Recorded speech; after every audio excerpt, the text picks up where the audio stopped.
Hindi talaga nakakasawang ulit-ulitin ang mga moments ng interview ni na Paolo Abilino at Janine Gutierrez dahil miss na sila ng mga fans ay paulit-ulit na pinanonood ang kanilang serye na Marry Me, Marry You. May mga interview pa sila noon na talagang sobrang nagpapakilig sa mga fans at hindi nila matatanggap na maghiwalay talaga silang dalawa dahil sila talaga ang magkabagay at sobra silang in love sa isa't isa lalo na pag magkatabi. Kaya naman habang pinanonood nila ang mga interview ni na Paolo at Janine at talagang hindi ka panipaniwala na basta na lang maghihiwalay ang dalawa.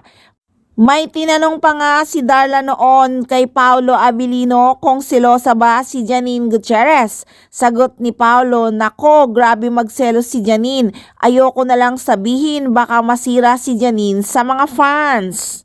Oh my gosh, hindi kayo. Ayoko lang sabihin dito kasi masisira si Janine. So, wag na lang. At sabay tawa naman ni Nini at si Janine naman ang tinanong kung seloso ba si Pao. Hindi naman diretsahang sinagot ni Nini pero si Pao ang sumagot na hindi naman seloso. Sabay reaksyon niya na sinong katext mo, hahaha. Di ako siloso eh. Sino yung katext mo?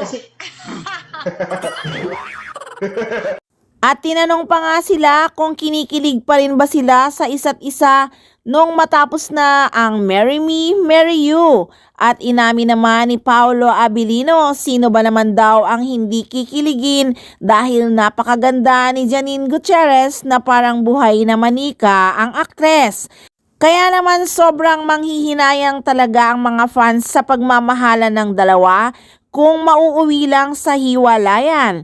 Pero maraming fans na rin ang naniniwala na hindi nga hiwalay ang dalawa. Dahilan ng mga fans ay bakit nakafollow pa si Paolo Abilino at Janine Gutierrez sa isa't isa sa Instagram. At bakit daw walang magtangkang manligaw kay Janine Gutierrez kahit na napapabalitang si Kim Chiu na daw at si Paolo Abilino. Kaya natatawa lang ang mga fans dahil kung totoong hiwalay na si Paolo at Janine, di sana marami nang aaligid sa panliligaw kay Janine Gutierrez. Dahil sigurado talaga ang mga fans na marami talagang guy ang magtangkang manligaw sa aktres kung sakaling wala na talaga sila ni Paolo Abilino. So gets nyo ba? Mga assuming na Kim Pao? Kaya stay put lang mga fans, Paunin still in love each other.